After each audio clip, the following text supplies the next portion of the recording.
दोस्तों, ब्रेक के बाद फिर एक बार आपका इस्तकबाल है और हम हैं दानिश भाई कुरैशी के साथ। अच्छा, यहाँ पर एक बात मैं और पूछूंगा दानिश भाई कि जिस तरीके से ग्राउंड लेवल की हम बात करें तो आम आदमी महंगाई में पिसा जा रहा है, बेरोजगारी बढ़ रही है, उसके बावजूद भी भारतीय जनता पार्टी को इतनी बड़ी बहुमति के साथ आना गांधीनगर में, वो क्या संकेत देता है? देखिए मुदर साहब, मैं एक बात में मानता हूँ कि जिन लोगों से मैंने सियासत सीखी है उन्होंने मुझे एक बात बताई थी कि किसी भी समाज में, किसी भी प्रदेश में, किसी भी देश में विद्रोह 100% होता ही है, राजनीतिक तौर पे और हर तरीके से।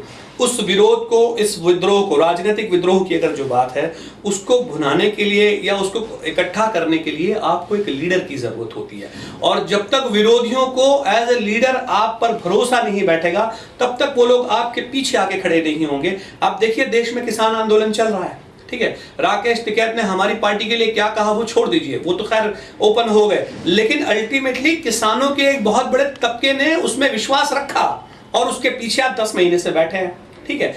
आप जब लोगों के रोजमर्रा के प्रश्न नहीं उठाएंगे और आप ये सोचेंगे कि भारतीय जनता पार्टी की महंगाई की पॉलिसी से, भारतीय जनता पार्टी की आर्थिक नीतियों से, उससे तंग आकर आपको वोट देगी, तो ऐसा नहीं होगा मदर साहब। आपको बाहर निकलना पड़ेगा, आपको बात करनी पड़ेगी कि गुजरात के अंदर में टोरेंट पावर जैसी कंपनियां बिजली के दाम सारे हिंदुस्तान में सबसे ज्यादा वसूल कर रही हैं और आप उनसे चंदा लेकर खामोश बैठे हैं। आपको ये बात करनी पड़ेगी कि महानगर निगम के अंदर में, म्युनिसिपल कॉर्पोरेशन के जो टैक्सेस हैं वो इतने हाई हैं कि मतलब आप अपना खुद का घर लेकर भी आप जैसे किराएदार हो उस तरीके से आपसे बिहेव किया जा रहा है। दूसरा, जीएसटी को लेकर के व्यापारियों के साथ में जिस तरीके से भेदभाव की नीति हो रही है, केंद्र से उनको रिफंड नहीं मिला जा रहा, उसके लिए आपको खड़ा होना पड़ेगा। लेकिन अगर राजनीतिक पार्टियां अगर ये सोच रही है, सो कॉल्ड सेक्युलर पार्टियों की बात कर रहा हूं, वो ये सोच रही है कि अवाम उनसे तंग आकर उनको वोट देगी, तो ऐसा नहीं होता। आपको लीडर के तौर पर पहले निकलना पड़ेगा। जुल्म का शिकार अवाम आपके पीछे जरूर आएगी और मुझे लगता है कि एमआईएम वो वैक्यूम पूरा करने की तैयारी में है। आने वाले दिनों में हम इन चीजों को लेकर इंशाल्लाह बड़ा आंदोलन करेंगे। अच्छा, एक बात और देखी जाए इसमें, खासकर कि विपक्ष की बात करें महानगर पालिका में, तो अभी तक विपक्ष का नेता जो है चुनने में हाईकमांड ढील दे रहा है, जिनमें खासकर सैयद खान पठान, इकबाल शेख और एक और जो हैं वो कतार में लगे हुए हैं, लेकिन इस पर डिसाइड नहीं कर रहा है। यानी कि हाईकमांड की यहाँ पर कहीं ना कहीं ढील है या क्या बात है इसमें? देखिए, ये जो है ना, लेवल ऑफ कॉन्फिडेंस ब्रेकअप की बात है। आप समझिए कि आज कॉरपोरेशन के चुनाव को 6 महीने सा जाहिद वक्त होने को आया है और उसके बावजूद भी अगर आप लीडर ऑफ अपोजिशन तय करने में या पक्ष का नेता तय करने तक का फैसला नहीं ले पाते, आप लिए तो छोड़ दीजिए। देखिए, मैं आपको बताता हूँ, अगर भारतीय इंडियन नेशनल कांग्रेस की अगर हम बात करें तो प्रदेश प्रमुख का रेजिग्नेशन एक लंबे वक्त से पेंडिंग पड़ा हुआ है। प्रदेश प्रमुख आज तक चेंज नहीं हुआ। इससे भी ऊपर अगर बात करें तो नेशनल प्रेसिडेंट की अगर बात करें तो राहुल गांधी के रेजिग्नेशन के बाद से सोनिया जी के पास चार्ज है, वहां पर भी प्रेसिडेंट की प्रोसीजर होने में परेशानियां आ रही हैं। तो ये जो पूरा प्रोसेस जो है वो मुझे लगता है कि कहीं ना कहीं लेवल ऑफ कॉन्फिडेंस इनका कम हुआ है। और जब राजनीतिक पार्टियों का अपने नेताओं में ही कॉन्फिडेंस कम है तो आप ये कैसे उम्मीद कर सकते हैं कि आवाम का कॉन्फिडेंस आप में बचा होगा? यहाँ की अगर बात करें अहमदाबाद नगर पालिका की, तो लीडर ऑफ अपोजिशन सिलेक्ट करने में इतना वक्त गुजारने का आखिरकार माने क्या है? इसका मतलब 2 निकलते हैं कि या तो आपकी पार्टी में विद्रोह होने का डर है या तो फिर बीजेपी को आप खुला मैदान दे रहे हैं लीडर ऑफ अपोजिशन चुने बिना। अच्छा दानिश भाई, मीम के ताल्लुक से हम बात करें तो जिस तरीके से आने वाले जो इलेक्शन है 2022 के, और गुजरात के अंदर अहमदाबाद, गुजरात में मुसलमानों की हम तादाद देखने जाएं वोटर्स की, तो अगर मीम के चेहरे को हिंदू वोटर्स वोट नहीं देते तो क्या मीम अपने बलबूते पर जीत की आस रख सकती है, उम्मीद रख सकती है इस पर? देखिए, मैं आपको एक बात बता दूं, ऐसा सोचना ही गलत है कि मीम के कैंडिडेट्स को मेजॉरिटी का वोट नहीं मिलेगा। ऐसा किस बिना पे आप कह रहे हैं? देखिए, मैं आपको एक बात कह दूं, दरअसल इस देश की बाकी सारी राजनीतिक पार्टियां एक चीज़ इस्टेब्लिश करना चाहती हैं, एमआईएम की छवि को जो है वो कम्युनल इस्टेब्लिश करना चाहती हैं। लेकिन आप देख लीजिएगा, एमआईएम ने कभी भी बात की है तो विक्टिम्स की है, पीड़ित की है, शोषित की है। ये बात और है कि सबसे बड़ा विक्टिम इस देश में मुसलमान है तो बात उसी की जाएगी। लेकिन आप एक बात बताइए कि कट्टरपंथी ताकतों की मुखालिफत के अलावा क्या किसी सच्चे सीधे सादे हिंदू को क्रिटिसाइज करते हुए आपको किसी एमआईएम के नेता से सुना है आपने? कभी सुनेंगे भी नहीं।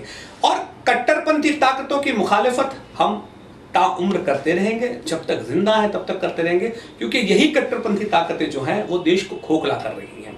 और अगर किसी को ऐसा लगता है कि कट्टरपंथियों का वोट नहीं मिलेगा तो उन कट्टरपंथियों का वोट लेके करना भी क्या है। लेकिन सीधा सच्चा सुलझा हुआ जो आम मेजॉरिटी का नागरिक जो है, मुझे लगता है कि कहीं ना कहीं उसकी आस्था बड़ी है। क्योंकि देखिए असद साहब जो है वो संविधान की बात करते हैं, साबिर साहब जो हैं वो सबको लेके चलने की बात करते हैं। हमारे अगर उस पर देखेंगे तो हम हमारे पोस्टर पे आपको बाबा साहब का भी तस्वीर मिल जाएगी, हमारे सालार साहब की भी तस्वीर मिल जाएगी। तो हमारी जो पॉलिसी है वो सारे लोगों को इंक्लूसिव लेने की पॉलिसी है, जिस पर हम कोशिश कर रहे हैं। और बाकी सारी विरोधी पार्टियां जिनको ऐसा लगता है कि कहीं ना कहीं हम उनके लिए डिजास्टर हैं, वो इस तरीके की छवि क्रिएट करने की कोशिश कर रही हैं कि यह मुसलमान पार्टी है और मुसलमानों की पार्टी, लेकिन ऐसा नहीं है।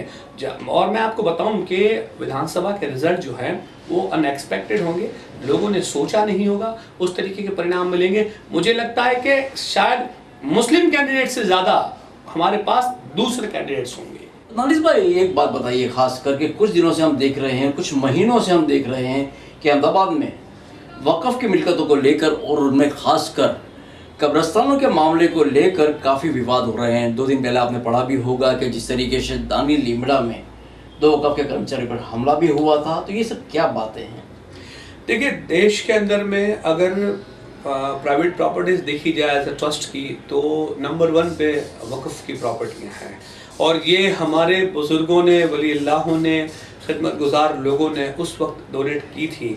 आज के दौर में तो मैं ये समझता हूँ कि 3x6 की जो कब्र है, शायद उसकी ज़मीन अगर किसी के घर में मैयत हो गई है उसको ख़रीदनी पड़े तो इतनी हैसियत आज के दौर के मुसलमान के बेचारे की नहीं बची।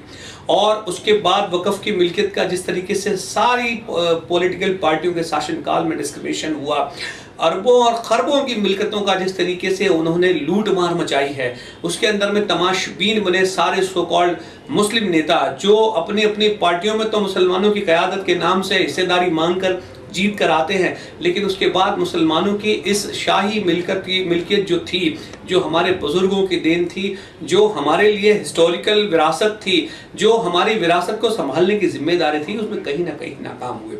और आप जो बात कह रहे हैं लड़ाई की, तो मैं आपको बताऊं कि अहमदाबाद के इर्द गिर्द जितने हमारे बड़े बड़े कब्रिस्तान हैं, इन कब्रिस्तान की अगर आज के दौर की कीमत देखी जाए तो इसके 10% की हिस्से की भी हम कब्रिस्तान की ज़मीन खरीद के नया कब्रिस्तान नहीं बना सकते।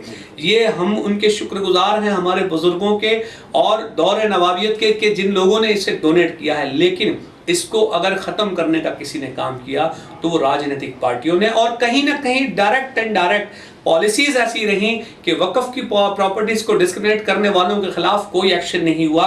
अगर सरकार चाहती इसको बचाना, जबकि वक़्फ़ एक्ट तो नाफिज है ही 1950 के दशक से बाद से, लेकिन उसका कभी भी इस्तेमाल नहीं हुआ और वक़्फ़ की प्रॉपर्टी का दुरुपयोग करने वालों को ऐसी सजा भी नहीं की गई ताकि एग्जाम्पल सेट किया जाए और लोगों के हौसले बुलंद होते गए। उनको ये लगता गया कि करप्शन करने से सारे मामले हल हो जाएंगे, करोड़ों अरबों की ज़मीनें जो हैं कोड़ियों के दाम दे दी गई और कौम बेचारी इलिटरेट होने के कारण खामोश रही।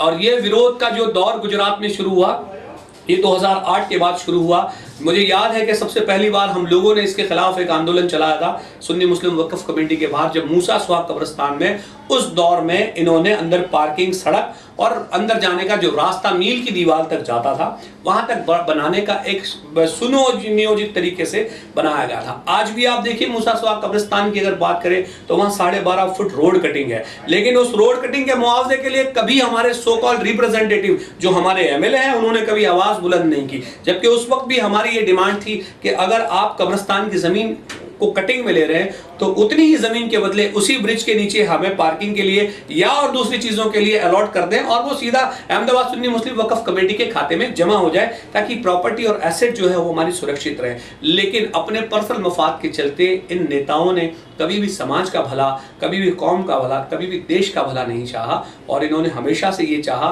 कि किस तरीके से गैर वहीवट करके उनका बेनिफिट हो सके। आज देखिए, आज हमारे पास कब्रिस्तान नहीं बचे। 1947 के बाद बाद आज तक 1 सेंटीमीटर जमीन कब्रिस्तान के लिए अलॉट नहीं हुई। शमशान तो मिले होंगे, दूसरे ग्रेवयार्ड्स मिले होंगे, लेकिन कब्रिस्तान के लिए, जबकि टीपी स्कीम का जो डेवलपमेंट का जो पूरा नॉर्म्स है उसके अंदर में कंपलसरी ग्रेवयार्ड अलॉटेड है, आज तक इन्होंने विधानसभा में नहीं उठाया। तो ये जो इनकी पॉलिसी जो है वो उनके माफक सेट हो जाना, उन्हीं के मातहत काम करना और वक्फ की मिल्कियतों की हिफाजत करना तुम्हारी जमहूरी जिम्मेदारी थी, जिससे वो भागे और आज वो अपना जो दामन बचाने की बात कर रहे हैं। तो आप मुझे बताइए कि क्या कोई भी आदमी, बिल्कुल ना समझ आदमी से भी अगर आप पूछेंगे कि वक्फ की प्रॉपर्टीज का डिस्क्रिमिनेशन हुआ या नहीं, तो वो आपको उंगलियों पे गिना के बता देते हैं कि हाँ बिल्कुल वक्फ की प्रॉपर्टी का डिस्क्रिमिनेशन हुआ, जिसकी सरकार, मुसलमान नुमाइंदे और सारे लोग मुख्य प्रेक्षक, मुख्य तमाशबीन बने बैठे देखते रहे। हुआ ये कि देश की नहीं लेकिन एशिया की सबसे बड़ी जामा मस्जिद, दिल्ली की जामा मस्जिद के बीचों बीच से इन्होंने सड़क तक निकाल दी, उस पर भी लोग खामोश रहे। आप बताइए किसी और मजहबी ऐसे इदारे के साथ इतनी बेहुरमती हो सकती है? क्या कर सकती है कोई? तो उस पर खामोशी जो है वो आपको सवाल के घेरे में डाल देती है। हमारे यहाँ अगर आज बात करें सरकेज रोजा कमेटी के, देखिए कब्रिस्तान के रजिस्टर्ड नंबर जो हैं उसका भी मतलब आप समझे इस तरह से बिक्री हो रही है जैसे खौफ खुदा दिल से खत्म हो गया, शायद हमें मर के खुदा को जवाब ही नहीं देना। तो मुझे लगता है कि अब जो है इनके दिन जो हैं वो भर चुके हैं, अवाम समझ चुकी है और अवाम इनको जवाब देगी कि वक़्फ़ की मिल्कियत बेचने वालों तो मैं बख्शा नहीं जाएगा। अच्छा दानिश भाई, हम 2022 के इलेक्शन की बात करें गुजरात विधानसभा के, तो उसमें मीम की रणनीति क्या रहेगी कि खासकर ज़्यादा से ज़्यादा जो है मुसलमान वोटों का डिस्प्यूट ना हो और मीम जो है वो अपने तरीके से ये जो जंग है उसको जीत पाए? देखिए एक बात आप समझ लीजिए, मैं आपको बताऊं कि ऑल इंडिया मजलिस इत्तेहादुल मुस्लिमीन का गुजरात में आने के बाद ही अब तक मुस्लिम नौजवान, अब तक इवन दूसरी पार्टियों की बात करें तो जिन पार्टियों में मुसलमानों की लीडर्स की सूग तक नहीं ली जाती थी, आज उनसे बैठ के नेशनल और स्टेट लेवल के लीडर्स बैठ के बात कर रहे हैं। तो मुझे तो लगता है कि सबसे पहले MIM तो अपना जीत का परचम लहराएगी इंशाल्लाह, लेकिन MIM की बदौलत उनको भी इज्जत तो मिली है। दूसरी बात, कल तक जो लोग ये सोचने को तैयार नहीं थे कि मुसलमानों के लिए, नौजवानों के लिए या महिलाओं के लिए या और बुजुर्गों के लिए क्या योजनाएं बनाई जाए, आज वो अलग अलग तरीके से रिव्यू मांग रहे हैं। मेरे पास 2 दिन पहले ही थोड़े न्यूज़ थे कि भाई माइनॉरिटी को लेकर के सरकार अपनी पॉलिसी बनाने की वो कर रही है, विपक्ष सरकार पे हमलावर होने की तैयारी कर रहा है, तो उसके लिए उनको मुद्दे चाहिए। दरअसल कहने का मतलब ये था कि आज 65-70 साल में आज आपको गुजरात में माइनॉरिटी याद आया है। रह गई बात MIM की, तो MIM की स्ट्रेटजी बिल्कुल क्लियर है। हम जितने भी सीट्स पे लड़ाएंगे हमारा स्ट्राइक रेट इंशाल्लाह ऊंचा रहेगा, मोर देन 50% का हमारा टारगेट है। सिलेक्शन अभी जारी है, सिलेक्शन होने के बाद इंशाल्लाह हम इलेक्शन डिक्लेयर होते के साथ ही हर सीट पे अपना कैंडिडेट डिक्लेयर करेंगे और मजबूती के साथ लड़ेंगे और सब जगह कामयाबी मिले, यही उम्मीद करते हैं। इससे ज़्यादा चलिए, बहुत बहुत शुक्रिया दानिश साहब, आपने वक्त दिया। तो दोस्तों, जिस तरीके से हमने दानिश भाई कुरैशी से बात की, उन्होंने खासकर बताया भी कि मुसलमानों के कई सवाल हैं, कई तकलीफ़ें हैं जो खुलकर अभी तक सामने नहीं आ रही थी। मीम का ये काम रहेगा कि इन सवालों को उठाना और 2022 के इलेक्शन में मीम जो है एक नए जोश के साथ उतरने के लिए भी तैयार है। तो मैं मज़हर शेख कैमरामैन खुर्शीद शेख के साथ इजाज़त चाहता हूँ, फिर मिलेंगे। अल्लाह हाफिज़।